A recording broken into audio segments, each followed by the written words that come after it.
नमस्कार दर्शकवृन्द, यहाँलाई हार्दिक स्वागत गर्न चाहन्छु। म नवराज धानुक। यो हो टेलिभिजनको यो विशेष लाइभ विशेष सन्दर्भमा हामी देशको समग्र राजनीतिक विषयवस्तु र समसामयिक घटनाक्रमको बारेमा सही र सटीक विश्लेषण गर्ने प्रयास कार्यक्रममा गर्दै आएका छौँ। विशेषतः यतिखेर संसदमा बजेटमाथि छलफल र अन्तिम यसलाई पास गर्ने तयारीमा सरकार देखिएको छ। विशेष गरी आज प्रधानमन्त्रीले सम्बोधन गर्नुपर्ने थियो, तर प्रधानमन्त्रीले बालकृष्ण खाँडलाई चाहिँ उक्त जिम्मेवारी दिँदै आफू पन्सिनुभयो। खास गरी यो विषय यतिखेर एमसीसी र एसएसपीको विषय जुन सदनमा उठेको छ कि प्रधानमन्त्री अमेरिका भ्रमणमा जाने विषय र यो सन्दर्भमा गरिने एग्रिमेन्ट कि राष्ट्रहित या राष्ट्रको अहितमा गरिँदैछ, यी लगायतका प्रश्नमाथि उहाँले जवाब दिनुपर्ने थियो, तर प्रधानमन्त्रीले यसको जवाब दिनु भएन। र पछिल्लो समय अहिलेको परिस्थितिमा कूटनीतिक रूपमा र देशको भूराजनीति अवस्थामा हेर्ने भने देश बडो एउटा सङ्गीन मोडमा पुगेको नेकपा एमालेको ठहर छ। भूराजनीति चपेटा र भूराजनीति द्वन्द्वमा गठबन्धनको सरकारले यो देशलाई कहीँ कतै धकेल्न खोजेको हो कि भन्ने उहाँहरूको ठम्ब्याइका बीचबाट एसएसपीको जुन आज प्रचण्डले आरोप लगाउनु भएको छ, 3 वर्ष पहिले नेकपा एमालेकै सरकारको पालामा केपी ओलीले नै यसका निम्ति अगाडि बढाएको र उहाँ नै यसको सम्झौताकार भएको विषयलाई अगाडि सारेसँगै फेरि एकपटक प्रचण्डले कटाक्ष गर्नुभएको छ। यस्तो परिस्थितिमा अब एसएसपीको औचित्य के हुन सक्छ र वर्तमान परिप्रेक्ष्यमा नेकपा एमाले र सत्ता गठबन्धन बीच बढ्दै गरेको दूरीमा खास गरी केही दिन पहिले नारायण काजी श्रेष्ठ र एमाले अध्यक्ष ओलीको बीचको भेटवार्ताले कि फेरि एकपटक वाम मोर्चा या वाम एकताको सम्भावना कति छ? आज यिनै विषय र विशेष गरी नेकपा एमाले भित्र केही देखेका अन्तर्विषय वस्तु, खास गरी केही सामान्य विषयहरू देखेका छन्, केही नेतामाथि कारबाहीका विषयहरू अगाडि बढेका छन्। यसले नेकपा एमाले भित्र आन्तरिक शुद्धिकरण कसरी अगाडि बढ्छ, आज यिनै विषयमा कुराकानी गर्न नेकपा एमालेका केन्द्रीय अनुशासन आयोगका अध्यक्ष एवं नेकपा एमालेका थाई कमिटी सदस्य केशव बडाल आज हामीसँग हुनुहुन्छ। पूर्व मन्त्री, उहाँलाई म वेलकम गर्न चाहन्छु। नमस्ते, यहाँलाई स्वागत छ बडाल। धन्यवाद छ नवराजी। आराम हुनुहुन्छ बडाल सर? ठिकै छ। अब धेरै विषय प्रसङ्ग छन्, खास गरी यो संसदकै विषयबाट सुरु गरौँ। संसदमा अहिले छलफल जारी पनि छ, खास गरी बजेटमाथि छलफल जारी छ, खर्च कटौतीका प्रस्तावनाहरू छन्, त्यसमाथि छलफल जारी छ। खालि संसदबाट आज प्रधानमन्त्री भाग्नुभयो, अर्थात् जनताको बीचमा संसदलाई जवाब दिनुपर्ने थियो उहाँले कि उहाँको अमेरिका भ्रमण किन र केका निम्ति अमेरिका भ्रमणलाई रोक्नुपर्छ भन्ने तपाईँहरूको पनि माग छ र नेपाली जनताबाट एक किसिमको आशंका सशङ्कित पनि बनेको अवस्था छ। खास गरी एमसीसी पास पश्चात यो एसएसपीको फेरि एकपटक चर्चा आएको छ। यो विषयलाई तपाईँले कसरी हेर्नु भएको छ, तपाईँको पार्टीले कसरी हेरेको छ? होइन, यो विषय भनेको हाम्रो पार्टी स्थापना कालदेखि नै निरन्तर ढङ्गले आज 10औं राष्ट्रिय महाधिवेशन र विधान महाधिवेशनसम्म आइपुग्दा पनि पार्टीको आधारभूत दृष्टिकोण र वर्तमान संविधानको निर्माता पार्टी पनि भएको नाताले हाम्रो देश चाहिँ संसारका अरू कयौँ देशहरूभन्दा हाम्रो ऐतिहासिक रूपले फरक खालको छ र यो विषयमा विश्वका धेरै विद्वानहरूले पनि लेखेका छन्। सन् 2012 मा हेनरी किसिन्जरले लेखेको किताबमा पनि नेपालको जुन परराष्ट्र नीति जुन ठाउँमा अवस्थिति छ त्यो छ, त्यसबाट संसारका धेरै देशले सिक्न लायक छ भनेर भनिएको छ। भन्नाले प्रधान शाहको पालादेखि उहाँले दुई ढुङ्गाको तरुल यत्तिकै भन्नुभएको होइन, हामी चीन र भारतको बिचमा छौँ र हामीले सतर्कतापूर्वक हाम्रो कदम चालिनुपर्छ भन्ने अर्थ थियो। अब त्यसपछि राष्ट्रिय एकीकरण गर्ने अभियान अगाडि बढ्दाखेरि पनि त्यो प्रधान शाहको देहावसानपछि बहादुर शाहले धेरै भूगोलको क्षेत्रफल भन्नुहुन्छ भने त्योभन्दा धेरै बढ्यो र बढिसकेपछि त्यतिखेर षड्यन्त्रमूलक ढङ्गले बहादुर शाहको अब हत्या भयो र नेपालको इतिहासमा ले नबिर्सिनु पर्ने पात्रमध्ये बहादुर शाह पनि हो, जसले अब पश्चिम भूखण्डको त धेरै ठुलो हिस्सा चाहिँ नेपालमा एकीकरण गर्ने काममा योगदान गरे बापत सम्भवतः ब्रिटिस एम्बेसी लैनचौरको षड्यन्त्रमा नै उनी मारिएका भन्ने इतिहासका खोजमूलक विश्लेषकहरूले भन्छन्। त्यसपछि भीमसेन थापा 1814 भन्दा उताको भीमसेन थापाको बारेमा मैले चर्चा गरिरहेको छैन, 1814 भन्दा यताको भीमसेन थापा जस्तो दौडो मान्छे नभएको भए सायद तपाईँ हामी अहिले नेपाली हौँ भनेर गौरव गर्ने अवस्था चाहिँ नरहन पनि सक्थ्यो भन्ने धेरै विश्लेषकले भनेका छन् र म पनि अलिअलि अब अध्ययन गर्दाखेरि चाहिँ उहाँको योगदान धेरै ठुलो छ र उहाँलाई पनि त्यही तरिकाले उहाँको चाहिँ एक ढङ्गले यद्यपि उहाँ आफैले ऊबाट चाहिँ सुइसाइड गर्ने प्रयत्न गर्नुभयो तर बाँच्नै नदिने गरी उहाँलाई त्यो स्थितिमा पुर्याउने काम अत्यन्त झुटा र बेइमानपूर्ण आरोपबाट चाहिँ उहाँलाई मारियो। र त्यसपछिका दिनहरूमा पनि धेरै घटनाहरू, जस्तो चाहिँ नेपाल एउटा 1880 किलोमिटर सिमाना भारत, 1408 किलोमिटर सिमाना चीनसँग छ र नेपालको भूमि कसैको विरुद्धमा पनि हामी प्रयोग गर्न दिनु हुँदैन भन्ने मान्यताका साथ 2031 सालमा खम्पा काण्डलाई अब नियन्त्रण गर्ने काम वीरेन्द्र हुँदैखेरि भयो र जसको कारण अब त्यहाँ दुर्घटना कस्तो भयो भने वीरेन्द्रको वंशनाश भयो होइन।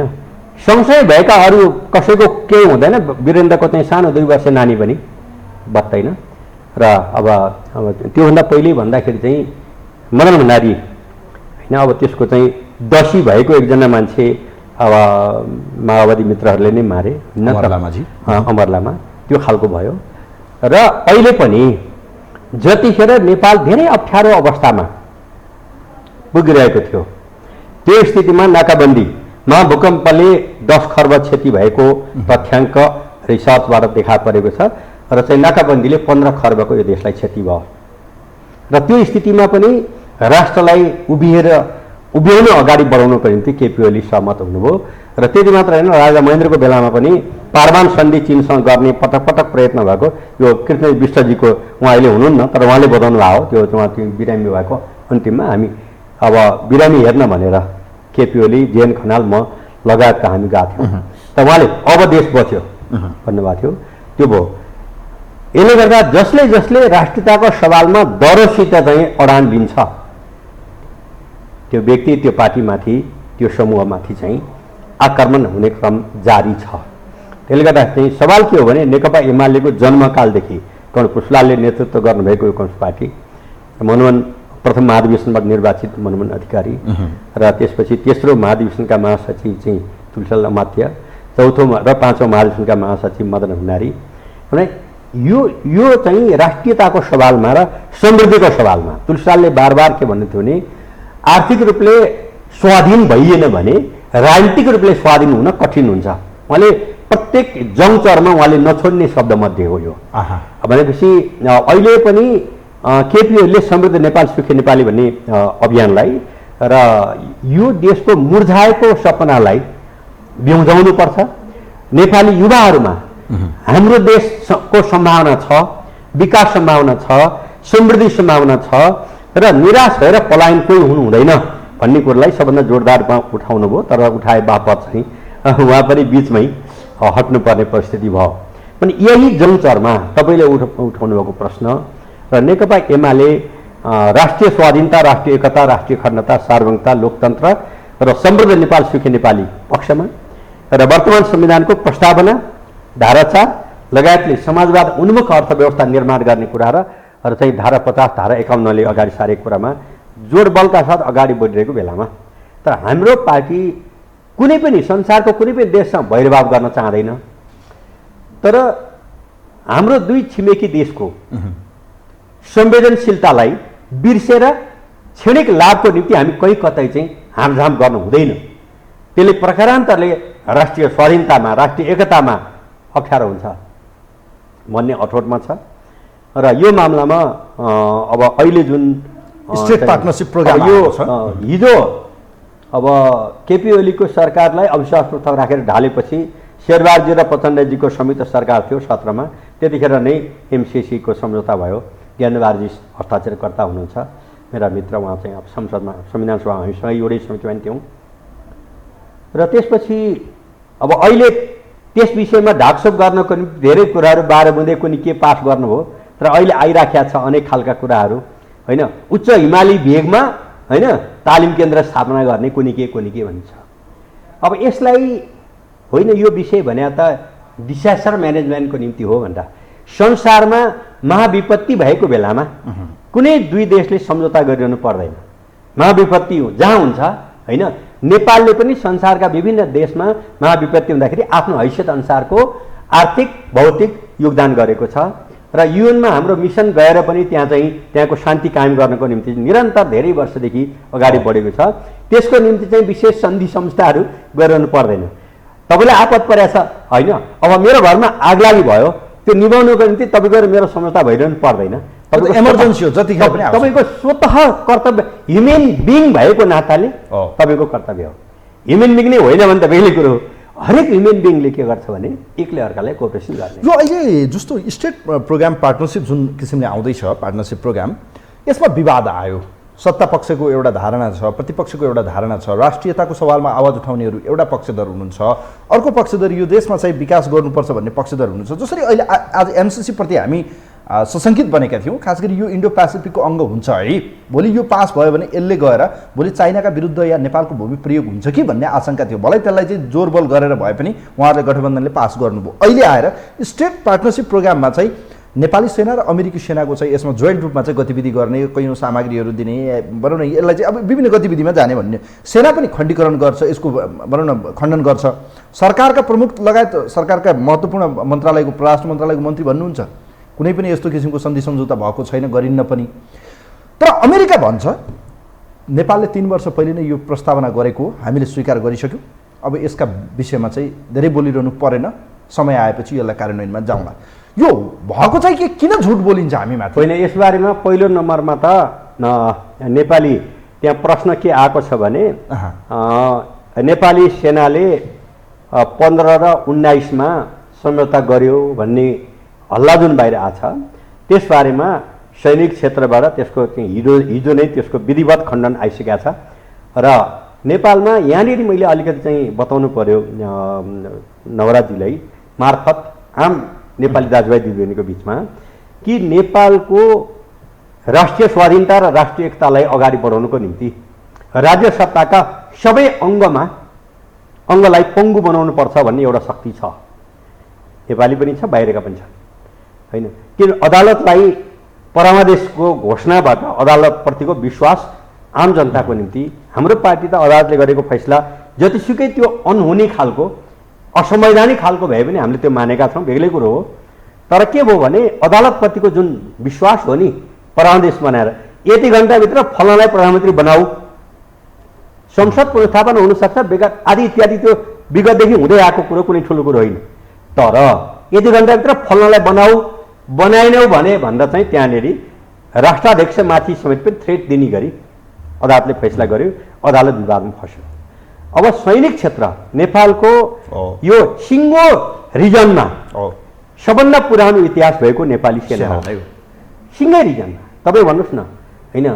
पाकिस्तान, भारत, बङ्गलादेश, श्रीलङ्का, म्यानमार सिङ्गै ब्रिटिस कोलोनी बन्दाखेरि पनि यो राष्ट्रिय स्वाधीनताको निम्ति, होइन, नेपालको राष्ट्रिय एकीकरणका चाहिँ प्रणेता पुनान शाह बहादुर शाह लगायतले यो जुन निर्माण गर्नुभयो, होइन, त्यसलाई अगाडि बढाउनुको निम्ति चाहिँ भीमसेन थापा उहाँ बिचमा चाहिँ यो सेनाले राष्ट्रियताको सवालमा भनेको चाहिँ चट्टानी अडानका साथ उभियो भनेपछि त्यहाँभित्र चाहिँ विवाद सिर्जना नगरिकन नेपालको राज्य सत्ताको अङ्ग प्रत्यङ्गहरूमा चाहिँ घुस्न सकिँदैन। त्यसले गर्दा सेनाभित्र पनि विवाद पार्नुपर्छ भनेर चाहिँ मलाई लाग्छ नियोजित ढङ्गले आम नेपाली जनताको भरोसा र विश्वासको, राष्ट्रिय सुरक्षाको भरोसाको केन्द्र सैनिक क्षेत्रलाई विवादमा मुस्ने प्रयत्न जुन भइरहेको छ, अज्ञानतावश कसैले यस्तो गर्नुभएको छ भने कृपया ज्ञान आर्जन नगरिकन यस्तो सेन्सिटिभ विषय नबोलिदिनुहोस्। जानजानी त्यस्तो गर्नुभएको छ भने प्रकारान्तरले त्यस्तो गर्नेहरू राष्ट्रियताको पक्षमा छैनन् भन्ने कुरोको नेपाली जनताले निष्कर्ष गर्नु। अहिले मान्छेले के भन्छन् बडालजी भने जस्तो अहिले राजनीतिक दलहरू या सरकारले बेला बखतमा सेनामाथि या नेपाली सेनामाथि चाहिँ राजनीतिक प्रभाव बढाउँदा पनि सेना अलिकति सक्रियता नभएको, साइलेन्ट बसिदिने, सरकारमा हमा ह गरिदिने, प्रधान सेनापतिकै विषय आउँछ राजेन्द्र सेठीकै पालामा यो विषय अगाडि बढेको भन्ने विषय बाहिर आएका छन्। भलै यसका आधिकारिक पुष्टि हुन समय लाग्ला, बिस्तारै आउला यी सबै कुराहरू। तर सेना यो देशको अहिले पनि भरोसा, तपाईँले भने जस्तै देशमाथि सङ्कट आयो भने अन्तिम आवरमा आउनुपर्ने भने सेना नै हो। तर अहिले आएर सेना विवादमा मुछिँदैछ, सेनामाथि प्रश्न खडा भएको छ। देशको राष्ट्रिय सुरक्षा जोड्ने विषय र आजको राष्ट्रियतामाथि प्रश्न खडा भइनदा सेनाले खण्डन त गर्यो। तर भोलि गएर प्रधान सेनापतिको अमेरिका भ्रमण र प्रधानमन्त्रीको अमेरिका भ्रमणमा यदि स्टेट पार्टनरसिप प्रोग्राम अर्थात् हामी भोलि गएर चाहिँ अमेरिकी लबिङमा या अमेरिकी यो सैन्य रणनीतिमा पुग्यौँ भने यसको दोषी या यसको भागीदारी को हुन्छ? प्लिज बडालजी। अब यसको भागीदारी भने त अब अहिले तत्कालीन केपी ओलीको नेतृत्वको सरकारलाई गिराएर अदालतले जुन खालको परामर्श दियो त्यहाँदेखि जोडिन्छ र गठबन्धनका कोही पनि त्यसमा चाहिँ आफूलाई अब संहिता पनि विरोधी राष्ट्रको पहरेदार भन्ने चाहिँ मेरा मित्र मोहन विक्रमजी पनि यो सब अपराधको चाहिँ हिस्सेदार बनिसक्नु भएको छ। साँची त हुनुहुन्छ उहाँ? हुनुहुन्छ मात्रै होइन, जसरी पनि लाग्नुपर्छ भनेर मलाई त शङ्का लाग्छ। 31 सालमा चौथो महाधिवेशन उहाँको नेतृत्वमा जुन भयो विधिवत रूपमा पार्टी विभाजन गर्ने कुरो त्यहाँबाट भयो। त्यो बेलामा पुष्पलालको धेरै ठुलो प्रभाव थियो र गद्दार पुष्पलाल भन्ने पुस्तक लेख्नुभयो। गद्दार पुष्पलाल मैले 33 सालको असोजमा हो कि यो गद्दार पुष्पलाल भन्ने पुस्तक चाहिँ फिर्ता लिइदिनुहोस्।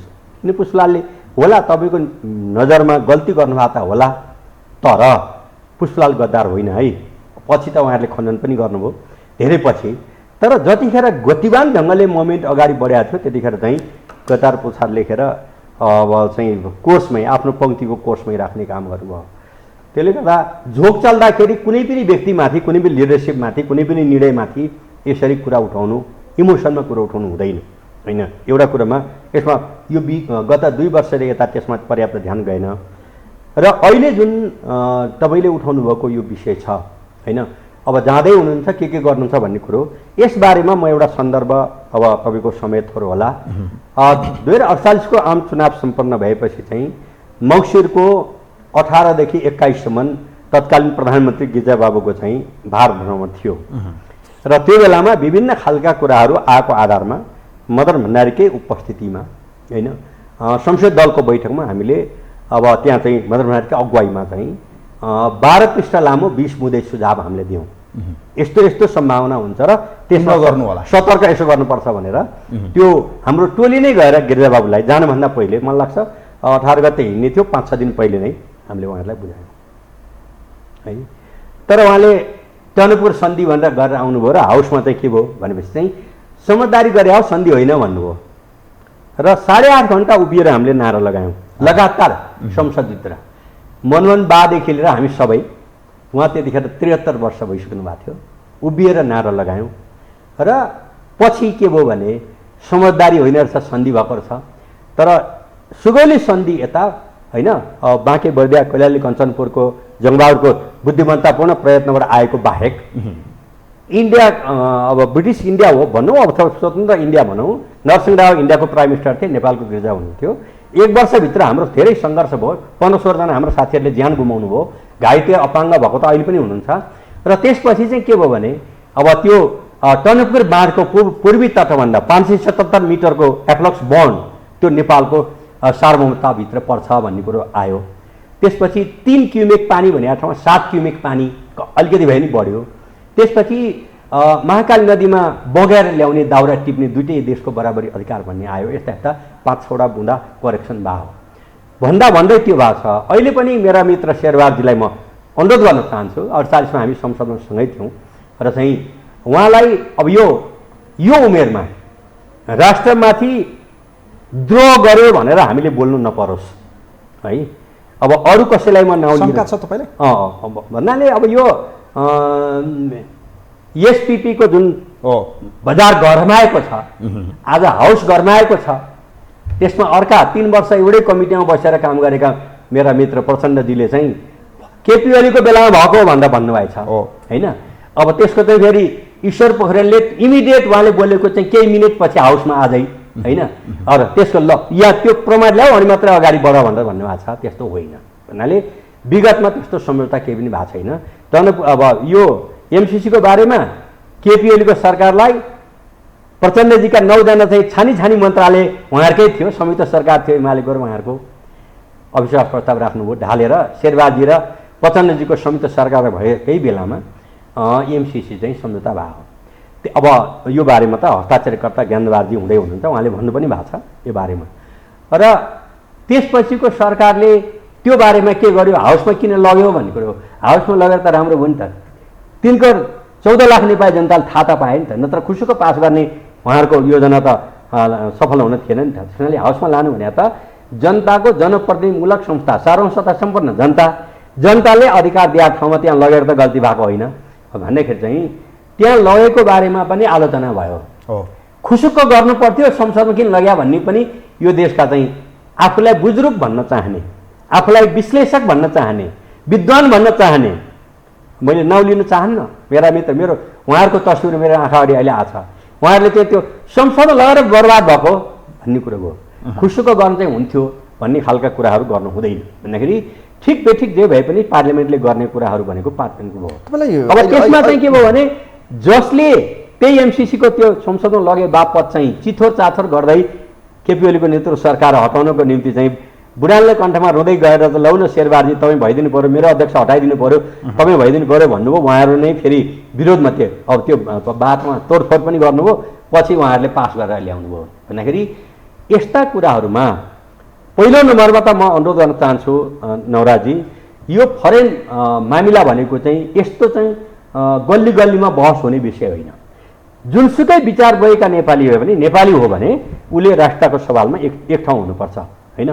मैले धेरै वर्ष पहिले चीनको अर्थराजनीति सहकारी भन्ने पुस्तकको भूमिकामा मैले लेखेको पनि थिएँ कि मान्छे पछिको परराष्ट्र नीति, दलै पछिको परराष्ट्र नीति होइन, समूह पछिको परराष्ट्र नीति होइन, सत्तामा बस्दा र बाहिर हुँदाखेरि भिन्न भिन्न नीति, यी सबभन्दा घातक हुन है त्यस्तो गर्नु हुँदैन भन्ने कुरो हो।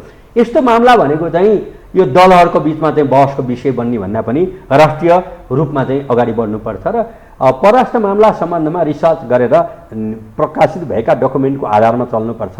अब यो विषय के हुन्छ त्यो भ्रमण पछि हेरौँला, भ्रमण रोकेला नरोकेला। अब यो परिस्थितिमा मानिलिनुहोस् भ्रमण भयो, अहिले बाहिर चर्चा पनि छ र सोमबार अबेर साँझतिर तपाईँको अध्यक्ष ओलीजी र खास गरी माओवादी केन्द्रका नेता नारायण काजीको बिचमा भेटवार्ता हुँदा पनि एउटा विषय आएको छ राष्ट्रियताको सवालमा, पुनः यो देशको स्वाधीनताको सवालमा।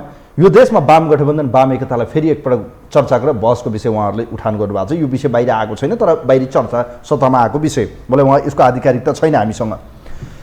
अहिले यो सरकारमा देखिएका विभिन्न गतिविधि र यदि यसले एग्रिमेन्ट गर्यो या गरिएर त्यो परिस्थिति बन्यो या भ्रमण रोकिएन, यो परिस्थितिमा चुनाव पूर्व अहिले बहस चलिरहेको छ राष्ट्रवादी शक्ति, कम्युनिस्ट शक्ति।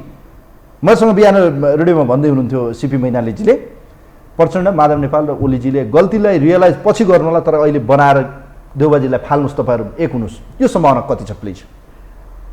मैले अब सिपीजीले के भन्नुभयो, नारायण काजीले के भन्नुभयो त्यता म जान चाहन्न, किनभने उहाँहरूको चाहिँ आम्ने सामने मेरो छलफल कुराकानी भएको छैन। तर नेकपा एमालेको दृष्टिकोणको सवाल तपाईँले उठाउनु भयो भने नेकपा एमाले राष्ट्रिय स्वाधीनता, राष्ट्रिय एकता, राष्ट्रिय अखण्डता, सार्वभौमता, लोकतन्त्र, समृद्ध नेपाल, सुखी नेपाल निर्माण गर्ने सवालमा वर्तमान संविधानको प्रस्तावना जसले समाजतर्फको अब उन्मुख अर्थव्यवस्था निर्माण गर्ने भनेको छ, धारा 4ले त्यही भनेको छ, धारा 50ले, धारा 51ले त्यही भनेको छ, ती विषयमा साझा दृष्टिकोण भएका मान्छेहरूको बिचमा नेकपा एमाले एक ठाउँमा आउनु। अब नेकपा एमाले होइन वेलकम गर्न तयार छ, स्वागत गर्न तयार छ यो विषयमा। अब जहाँसम्म व्यक्तिको नाउँ लिएर मैले अहिले हुन्न या हुन्छ यस्ता कुराहरू म गर्न चाहन्न, तर यो परिस्थिति सिर्जना भनेको चाहिँ होइन सिर्जना भएको कुरो हो। तपाईँसँग मैले पहिले पनि भनेको छु, म दोहोऱ्याउन समय लिन चाहन्न।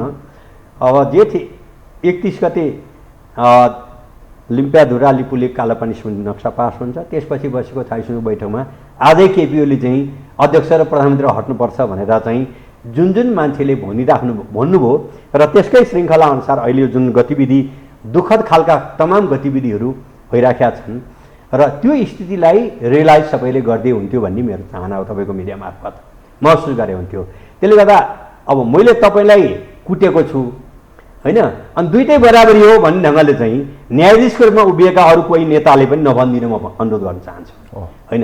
तपाईँले बिना कारण तपाईँलाई मैले कुटेको छु भने अनि तपाईँहरूमा बराबरी हुन्छ, मैले कुट्ने मान्छेले त केही भन्नु पऱ्यो नि त। त्यसले गर्दा चाहिँ छँदा खाँदाको आफ्नो सरकारलाई गिराएर शेरबहादुरजी नचिन्या हो र होइन। जस्तो अहिले आएको छ नि त यही कुरो एसपिपीको 15मा शेरबहादुरजी नै हुनुहुन्थ्यो, 17मा पनि शेरबहादुरजीकै सरकार थियो, 15-17 हो उहाँहरूले भनेकै कुरो हो भने पनि होइन। त्यसले गर्दा चाहिँ अब प्रश्न के हो भने यो अरू बेलामा होइन अन्तर्विरोध होला, बाजाबाज पनि होला, विवाद पनि होला, तर राष्ट्रको सवालमा हामी नेपाल राष्ट्रिय स्वाधीनताको पक्षमा छौँ भने, राष्ट्रिय एकताको पक्षमा छौँ हुनैपर्छ। त्यो हो भने त्यस्तो विषयमा चाहिँ विकृत बहस नगर्नको निम्ति म अनुरोध चाहन्छु र चाहिँ मेरा मित्र प्रचण्डजीले आजै बोलेको सुने मैले पेरिस डाँडामा के कार्यक्रममा गठबन्धन बचाएर अब लग्नुपर्छ। त्यो भन्दा पनि त्यहाँ चाहिँ के छ भने, केपी ओलीजीको केपीको पाला भने यस हुँदै नभएको त्यो लेभलमा दुईचोटि प्रधानमन्त्री भइसकेका मान्छेले यस्ता हुन् त। प्रधानमन्त्री अर्थमन्त्री भइसकेका मेरा मित्र बाबुरामजी समेत पनि होइन, बुढी गण्डकीमा 9 अर्ब भ्रष्टाचार भएको छ फल्ना फल्ना भनेर भन्नुभयो। एउटा अर्थमन्त्री भइसकेका मान्छेले तथ्य बिना बोल्नु त नपर्ने हो। प्रधानमन्त्रीमा भन्न सक्दैन त अर्थमन्त्री भने त अर्थको बारेमा राम्रै जानकारी हासिल गरे हुन्छ भन्दाखेरि म सबैलाई के भन्छु भने बिना तथ्य कसैलाई आरोप पनि नलगाउँ, बिना कारण कसैलाई चाहिँ माथि पुर्याउने कोसिस पनि नगरौँ। त्यो नै दीर्घकालीन ढङ्गले यस्तो यो कुण्ठा बोकेको यति धेरै उहाँहरूको बिचमा इगो छ, यो बिचमा चाहिँ सम्भावना अझै छ तपाईँलाई लाग्छ माधव नेपाल प्रचण्डजीहरूसँग पार्टी अहिले एउटा जनचासोको विषय के हो भने अब यसको पछाडि कसको के इन्टेन्सन होला त्यो बेग्लै कुरा भयो, त्यो फेरि अब बुझेला। तर चुनाव अघि फेरि यो देशमा वाम एकताको सम्भावना कति छ प्लिज? होइन, मैले टक्लक्कै यो सम्भावना छ यो सम्भावना छैन भनेर तपाईँले अहिले जानकारी प्राप्त गर्न खोज्या हो भने त्यो जानकारीको निष्कर्ष अहिले आइपुगेका छैन।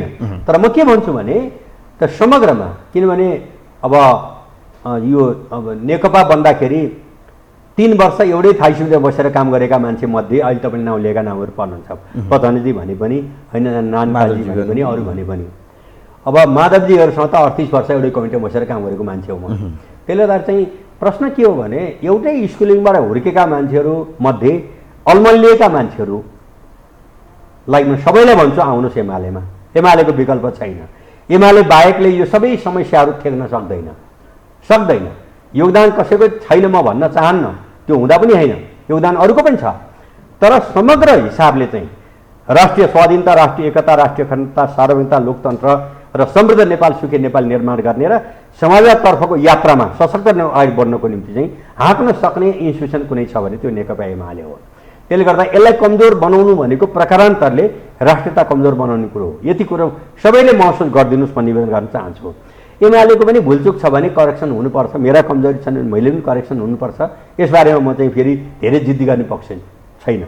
तर के हो भने राष्ट्रको सवालमा भने चाहिँ मैले भने 10-12 वर्ष पहिले निस्केको चीनको अर्थराजनीति सहकारी भन्ने किताबको भूमिकामा मैले लेखा छु, मान्छे पिछेको परराष्ट्र नीति हुनु हुँदैन, दलै पिछेको परराष्ट्र नीति हुनु हुँदैन, त्यो प्रकारान्तरले त्यो परराष्ट्र नीति नै नीति हुँदैन। त्यसले गर्दा धेरै रिसर्च गर्नु, जस्तो भनौँ न उदाहरणको निम्ति चीनसँग विवाद छ कि छैन भन्दाखेरि केपी ओली नेतृत्व सरकारमा चाहिँ कार्यदल बन्यो, त्यो कार्यदलले रिपोर्ट दियो सीमा विवाद त्यस्तो समस्याग्रस्त छैन भनेर ल्यायो। अनि यो गठबन्धनको सरकार जुन चाहिँ अब परमादेशी सरकार आउने बित्तिकै होइन अर्को कार्यदल बनाएर गम्भीर समस्या छ भनेर लिएर आयो है। यसको पछाडि there is something behind the screen. यो त गम्भीर छ नि त, यो चुप्लाएर पनि भन्न सकिन्छ नि त। हिजो एउटा रिसर्च भइसकेपछि त्यसले गर्दा योभन्दा पहिले केपी ओलीले प्रधानमन्त्री हुँदाखेरि चाहिँ होइन एपीजीको जुन रिपोर्ट तयार भयो, अब यो नेपालको निम्ति धेरै महत्त्वपूर्ण थियो। यस्ता विषय पनि हामीले चाहिँ सबैले एक भएर त्यसलाई चाहिँ अगाडि किन त्यो भनेको पार्टीको विङ बनाएको त थिएन नि त। नेपालको टप हिसाबले सबै हिसाबले बुझेका व्यक्तित्वहरू 4 जना रहेको, नेपाली 4 जना भारतीय रहेर बनाएको हो। त्यो दुवै देशको चाहिँ भारत र नेपाल पनि चाहिँ सम्भवतः इन्डियाले पनि नेपालमा समस्या सिर्जना भयो भने फाइदा हुन्छ भनेर ठान्नु नपर्ने हो। नेपालमा समस्या हुँदाखेरि इन्डियाले चाहिँ नोसेच हुन्छ। मैले एकचोटि धेरै पहिले रिपोर्ट्स क्लबमा एउटा त्यतिखेर अर्को को हुनुहुन्थ्यो हाम्रो सुजाता कोइराला पनि हुनुहुन्थ्यो, मैले भने होइन यदि कुनै देशले नेपाल टुक्राउने सोच बनाउँछ भने 14-15 वर्ष पहिले कुरो हो भने जसले त्यो प्रयत्न गर्छ त्यो देश पनि एउटा रहँदैन। यो चाहिँ लेखेर राखेको हुन्छ भनेको छ कि नेपाल भनेको चाहिँ सामान्य देश होइन, यो रिजनको, किनभने यो रिजनकै सबभन्दा लामो हिस्ट्री भएको देश हो, 3000 वर्षको हिस्ट्री भएको चाहिँ देश हो। र तपाईँ मान्नुहुन्छ हुँदैन बडालज्यू, जस्तो अहिले पनि हेर्ने भने बेला बखतमा कम्युनिस्टहरू मिलाउनलाई चिनिया सक्रियता बढे पनि भन्छन्। यो देशमा गठबन्धनको सरकारमा कुन लबी, पश्चिमा लबी होस् या दक्षिण लबीले काम गरे पनि भन्छन्। अहिलेको परिस्थितिमा भू राजनीतिक चपेटामा देश जुन कन्डिसनमा छ, भलै जियो पोलिटिक्सको एउटा स्ट्राटेजिक कन्डिसनमा हामी छौँ, किनभने दुई शक्तिशाली उदयमान शक्तिको बिचमा हामी छौँ। हामी चाहिँ युज गर्न सक्यौँ या हामी आफै पनि त्यसको फाइदा लिन सक्यौँ भने धेरै फाइदा हुनसक्छ होला। तर मान्छेले एउटा विश्लेषण के गर्छन् भने नेपालको दलहरू मिलाउने, बिगार्ने, फुटाउने या सत्ता बनाइदिने, सरकारमा पुर्याइदिने, फलानु प्रधानमन्त्री बनाउने, यी सबै खेल नेपाली जनताको चाहना भावना भन्दा पनि बाह्य शक्तिको चाहना र इच्छाले बन्छ या बन्दैन, तपाईँको विचार प्लिज। अब यो चाहिँ के छ भने मैले अघि भनेकै जस्तो यो देशका मै हुँ भन्ने विश्लेषकहरू होइन, विद्वान हो भन्नेहरूले नेपालले केही पनि गरे होइन। अब 7 सालको क्रान्ति पनि अर्कैले गरे, 46 सालमा अर्कैले गरे, 62 अर्कै गरे भन्छन्। गल्ती गरेको भए पनि नेपालले गरे हो, राम्रो गरेको नेपालले गरे हो, त्यसमा चाहिँ बाहिरी कसैले गरेको होइन म यो भन्छु। यो सबै कुरो बाहिरबाट गरे भन्ने चाहिँ सबभन्दा ठुला देशद्रोही मान्छेहरू हुन्। व्यक्तिगत रूपमा कसैलाई भन्न चाहन्न, किनभने नेपाली कोही पनि राष्ट्रियताको पक्षमा छैनन्, सबै खराब छन् भन्ने सबै एजेन्ट हुन् भनिसकेपछि भने त त्यसले कहाँ पुर्याउँछ भनेपछि नेपालमा जसले जिए दाइ गरे पनि हुने रहेछ भन्ने मेसेज अन्तर्राष्ट्रिय शक्तिलाई दिएर केही लाभ लिन खोज्ने चाहिँ तथाकथित बुद्धि भएका मान्छेहरूले। कृपया म तपाईँको मिडियाबाट भन्छु कि सबै घटनाहरू नेपाली जनताले रगत बगाएका छन्। दशकौँदेखि चाहिँ जेल मेल बेहोरेर लोकतन्त्रलाई अगाडि बढाउन गणतन्त्र ल्याउन लडाइँ लडेका छन्।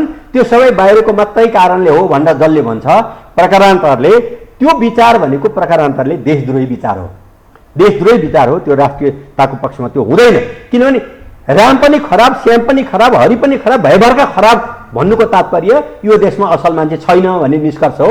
छैन भनेपछि त अब यो के हुन्छ भने अन्तर्राष्ट्रिय नेपाललाई कमजोर बनाउन चाहने, हत्या गर्न चाहनेहरूको लागि ढोका बनाइ खोलिदिने विचार हुन्छ। त्यो त्यस्तो कुरा नबोल्नको निम्ति म सबैलाई मैले चुनौतीका साथ भन्छु, तथ्यसहित साथमा भन्छु, त्यस्तो नगर्ने।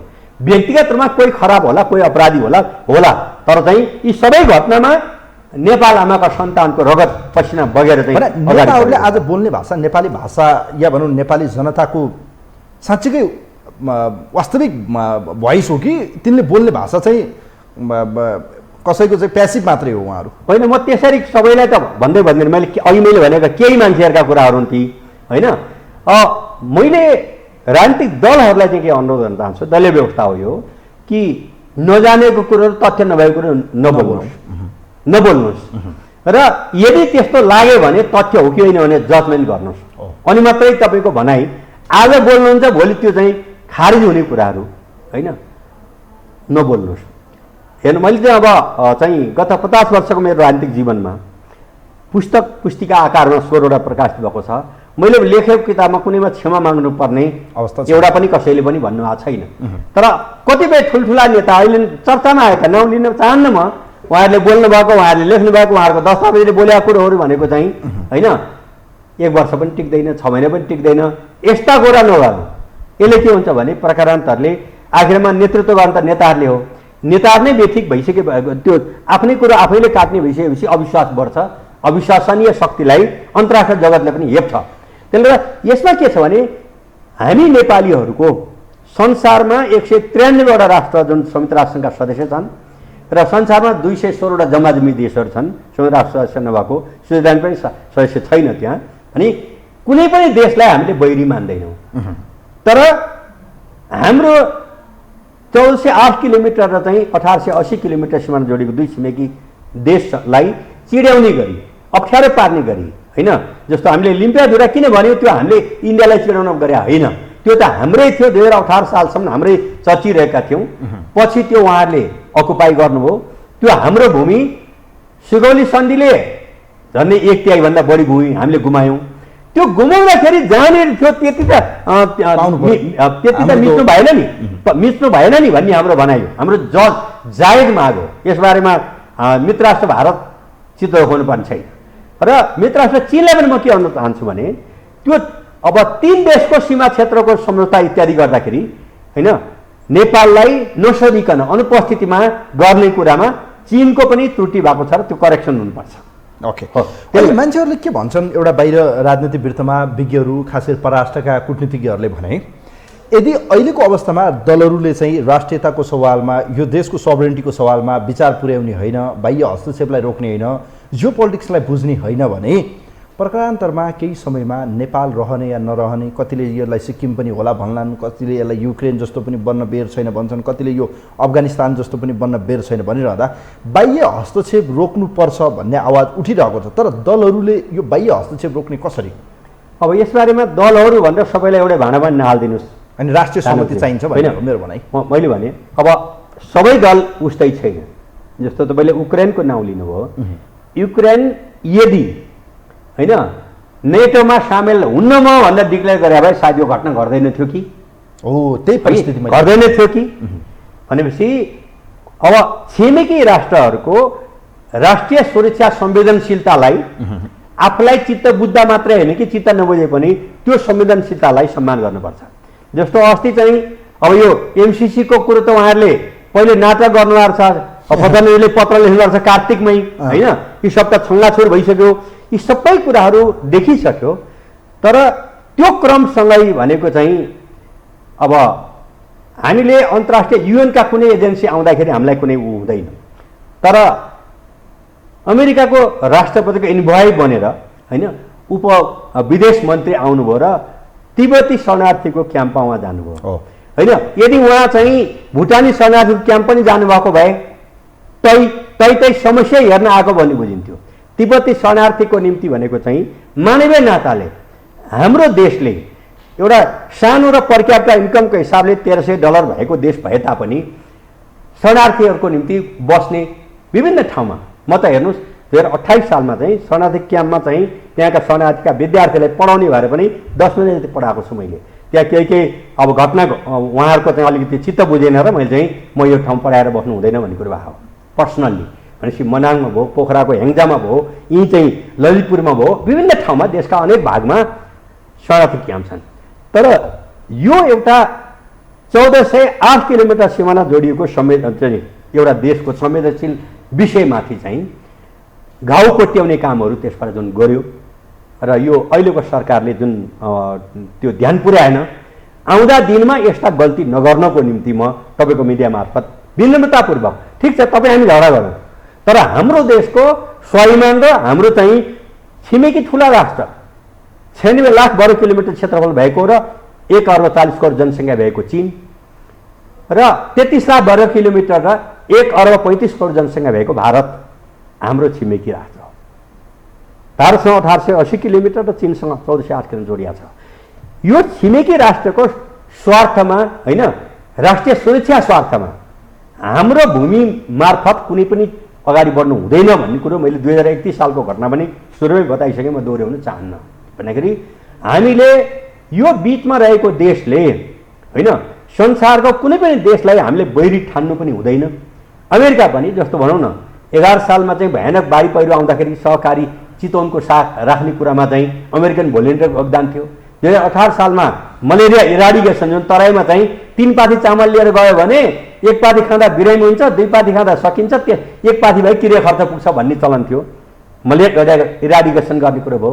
शिक्षा क्षेत्रमा थिमीको चाहिँ इत्यादि निर्माण गर्ने थुप्रै राम्रा कुरा भएका छन् र यस हिसाबले अमेरिकासँग बैरभाव गर्नुपर्छ भन्ने हाम्रो भनाइ होइन। तर अमेरिकाको राष्ट्रपतिजीलाई पनि म अनुरोध गर्न चाहन्छु कि नेपालको लामो, अमेरिकाको त जम्मा 1400 वर्ष के अरे 600 वर्षको इतिहास छ, नेपालको त 3000 वर्षको इतिहास छ। यसले गर्दा अमेरिकाले नेपालको यो संवेदनशीलतालाई 3000 वर्षको नेपालको इतिहासमा होइन यसलाई अप्ठ्यारो पर्ने काम कुनै काम गर्न गराउन प्रयत्न नगर्नको निम्ति चाहिँ म तपाईँको मिडिया मार्फत सम्मानित अमेरिकी राष्ट्रपति बाइडेनलाई पनि अनुरोध गर्न चाहन्छु कि नेपालले कुनै पनि शक्तिको थिचोमिचो चाहिँ सहँदैन है। ओके, अब अन्तिम विषयमा आउँ। यो अहिलेसम्मको राष्ट्रिय राजनीति, विभिन्न विषयवस्तु, राष्ट्रियताको सवालमा कुरा गऱ्यौँ। अब चुरो कुरोमा आउँ अलिकति। खास गरी तपाईँ केन्द्रीय अनुशासन आयोग नेकपा एमालेको शक्तिशाली आयोगमा तपाईँ हुनुहुन्छ, तपाईँ त्यसको अध्यक्ष हुनुहुन्छ। हालसालै तपाईँको पार्टीभित्र एउटा विषय फेरि चर्चामा छ, पार्टीका नेता घनश्याम भुसालमाथि कारबाहीको डन्डा बिसाइयो भन्ने विषय बाहिर छ। यो भाषा प्रयोग गर्दा अन्यथा नमान्नु होला, जुन विषयहरू बाहिर चर्चामा छन् यो विषय। घनश्याम भुसाल व्यक्ति या पात्रमाथि गरिने यो किसिमको कारबाही तपाईँहरू अनुशासन आयोगको अध्यक्ष संयोजकको नाताले जुन प्रस्ताव, जुन सिफारिस, जुन त्यसलाई चाहिँ तपाईँहरूले पुष्टि गर्ने प्रयास गरिरहनु भएको छ, यसले नेकपा एमाले भित्रको समस्या सुल्झिन्छ कि बल्झिन्छ? पहिलो नम्बरमा त यो हाम्रो अनुशासन सम्बन्धी विषय भनेको हाम्रो आन्तरिक विषय हो र यो मिडियाको बहसको विषय नबन्नु पर्ने। 18 गते हाम्रो सचिवालयले निर्णय गर्यो, 18, 19, 20, 21 गते 2 बजेसम्म यो कहीँ कतै चर्चा थिएन। 2 बजेपछि मलाई त अरिङ्गालको गोलो खन्या जस्तो धेरै मिडियाले चाहिँ फोन गर्न अब भेट्न फोन गर्न थाल्नुभयो, भेट्न थाल्नुभयो, फुर्सद छैन भने जहाँ हुन्छ हामी त्यहाँ आउँछौँ भन्न थाल्नुभयो। र मिडियालाई हामीले फेरि चौथो अङ्ग मानेका छौँ, लोकतन्त्रको असाध्यै महत्त्वपूर्ण अङ्ग हो। त्यसलाई टोटल्ली एभोइड गर्नु हुँदैन भन्ने मेरो पर्सनल मान्यता हो। र जतिखेर मिडियामाथि प्रतिबन्ध लागेको थियो, कान्तिपुरको ललितपुरको जुन अफिस हो त्यसमा चाहिँ धर्ना कस्न जाने, टोली लिएर धर्ना कस्न लाने काम म आफैले गरेँ हो। धेरै मान्छेहरू हामी गएको थियौँ। त्यसले गर्दा अब यो विषय के हो भने हाम्रो पार्टीको विधान 5औं राष्ट्रिय महाधिवेशनले पास गरेको विधानलाई त्यसपछिका सबै महाधिवेशनले होइन संशोधन मात्रै गरेका छ। अब नेकपा एमालेको विधान 2049 भनेको छ संशोधन सहितको भनेर 10औं महाधिवेशनले आएको। त्यसको चाहिँ धारा 24 ले जुन अधिकार दिएको छ कि हरेक पार्टी सदस्यले पार्टी सत्ता प्राप्त गर्दाखेरि जुन शपथ खाएको हुन्छ, त्यसले गर्दा चित्त नबुझेको कुरा आफ्नो कमिटीमा सक्तो राख्ने बहस गर्ने के गर्ने, अनि महाधिवेशन राख्ने होइन, विचारमै भिन्नता छ भने महाधिवेशनमा राख्ने र महाधिवेशनले जे पास गर्छ त्यसलाई चाहिँ सबैले स्वीकार्ने। मैले भनेको कुरो भए स्वीकार्छु नत्र स्वीकार्दिनँ भनेलाई चाहिँ कुनै पनि क्षेत्रमा मैले भने भयो भने मान्छु नत्र मान्ने भने त मानेकै भएन नि। आफूलाई चित्त बुझ्दो त संसारमा सबैले हो भनिहाल्छ नि त। आफूलाई चित्त बुझे पनि नभए पनि विधिले पास गरेको चिज मान्ने भने मात्रै मैले मानेको भन्ने अर्थ हुन्छ होइन। अब मलाई हुँदो रहेछ भने म मान्छु, मलाई हुँदो भएन भनेदेखि चाहिँ म मान्दिनँ भन्यो भने त अब उदाहरणको निम्ति मलाई टिकट दियो भने मान्छु, अर्कोलाई दियो भने म अर्को गर्छु भन्यो भने त्यो मानेको छैन। त्यसले गर्दा हरेक पार्टी सदस्यले शपथ खाँदाखेरि पार्टीको दर्शन, सिद्धान्त, मूल्य, मान्यता, आचरण, कार्यशैली, कार्यपद्धतिलाई पालना गर्नेछु। पार्टीको निर्णय, निर्देशन र अनुशासनलाई पूर्ण रूपले पालना गर्नेछु भने हुन्छ। भनेपछि जो व्यक्ति एमालेमा रहिरहन चाहनुहुन्छ उहाँहरूले चित्त नबुझेको आफ्नो कमिटीमा राख्ने, जस्तो चाहिँ 6743 वडा कमिटी छ पार्टीको, त्यो त्यहाँका भएले त्यहीँ राख्ने, पालिकाको भए त्यहीँ राख्ने, जिल्लाको भए त्यहीँ राख्ने, प्रदेशको भए त्यहीँ राख्ने, केन्द्रको भए केन्द्रमा राख्ने, थाई समितिको भए थाई समितिको बैठकमा राख्ने। तर बाहिर पार्टीको प्रतिष्ठामा आँच आउने गरी, पार्टीप्रतिको विश्वास कमजोर हुने गरी बोल्ने कसैलाई अधिकार छैन। मैले क ख गला भनेको छैन। 11 लाख जुन एमालेका सदस्य छन् त्यो कसैलाई पनि त्यो अधिकार छैन, मलाई पनि त्यो अधिकार छैन। मैले त्यसो गर्ने भनेको कारबाहीको विषय बन्छ। त्यसले गर्दा चाहिँ मेरो अध्यक्ष बेठिक छ, मेरो पार्टी बेठिक छ, म मात्रै ठिक छु भन्ने ढङ्गले केही साथीहरू बुरुबुरु गरिराख्नु भएको छ। यो आजैबाट त्यो कुरो रोक्नुहोस् होइन। तपाईँको पार्टी बेठिक, तपाईँको पार्टीको अध्यक्ष पनि बेठिक, तपाईँको पार्टीको महाधिवेशन पनि बेठिक, तपाईँको केन्द्रीय कमिटी पनि बेठिक, तपाईँ मात्रै ठिक भन्ने यो धरतीमा हुँदैन। त्यसले गर्दा चाहिँ यी कुरालाई करेक्सन गर्नुपर्छ। मैले तपाईँको मिडिया मार्फत यति नै भन्न चाहन्छु। जहाँसम्म अनुशासन आयोगले के भन्दाखेरि आयोगको विधान अनुसार म पढ्न पनि भन्छु होइन, हाम्रो पार्टीको विधानको धारा 24 लाई पुरै पढ्नुहोस् र 75 देखि 82 सम्म पुरै पढ्नुहोस्। त्यसको अधिकार अनुसार हामीले चाहिँ जुन कमिटीका मान्छेको समस्या हुन्छ त्यो चाहिँ होइन यो त्रुटिपूर्ण क्रियाकलापहरू अभिव्यक्तिहरू भएको हुनाले यसको निम्ति कारबाही भागी देखिन्छ भनेर हामीले पत्र लेख्यौँ। अब त्यो कारबाही गर्ने हामीले होइन, कारबाही गर्ने केन्द्रीय कमिटीले हो।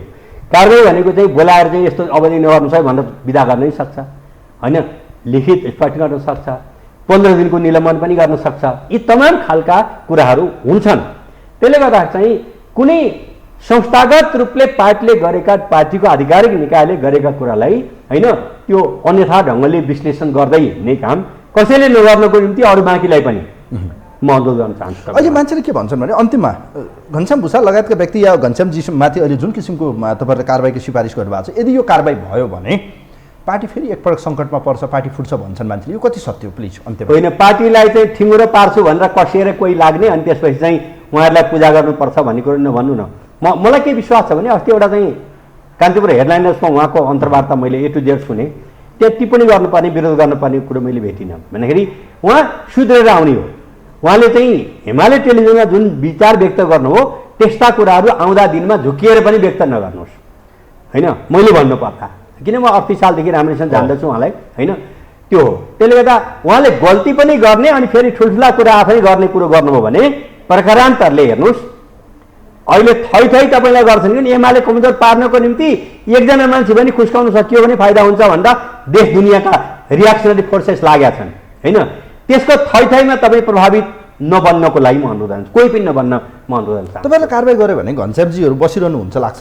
होइन, अब पार्टीमा के अनुशासन भन्ने कुरो अब चाहिँदैन भन्ने निष्कर्ष गर्ने हो भने त युरोपमा एउटा अराजकतावादी पार्टी छ क्या, जे मनलाई त्यही गर्न पाउने कि त्यही बनाउनु पर्यो, होइन भने पार्टीको विधान छ, विधानभित्र सबै रहनुपर्छ, म पनि रहनुपर्छ। हस्, समय विषयको लागि धन्यवाद। धन्यवाद छ तपाईँलाई पनि। दर्शकवृन्द, यो विशेषलाई विशेष सन्दर्भमा हामीसँग नेकपा एमालेका थाई कमिटी सदस्य, केन्द्रीय अनुशासन आयोगका अध्यक्ष एवं पूर्व मन्त्री केशव बडाल आज हामीसँग हुनुहुन्थ्यो। विशेष गरी देशको राष्ट्रिय स्वाधीनता, यतिखेर देखिएका विषम परिस्थिति र खास गरी अहिलेको परिस्थितिमा नेकपा एमाले देशलाई कसरी हेर्दैछ, समग्र राजनीति विषयवस्तुलाई कसरी निहालिरहेको छ र एमालेभित्र देखिएको केही अलिकतिको समस्या विवादलाई कसरी समाधान गर्छ र केन्द्रीय अनुशासन आयोगले जुन किसिमको सिफारिस घनश्याम भुसालमाथि कारबाहीका लागि गरेको छ, यो कारबाही भएसँगै एमालेको भविष्य के हुन्छ लगायतको विषयमा कुराकानी गऱ्यौँ। कार्यक्रम हेरिदिनु भयो यहाँहरूलाई आभार व्यक्त गर्दै यो विशेष अङ्कबाट कार्यक्रमको अतिथिसँग कार्यक्रमबाट आजलाई म पनि बिदा हुन्छु। नमस्कार।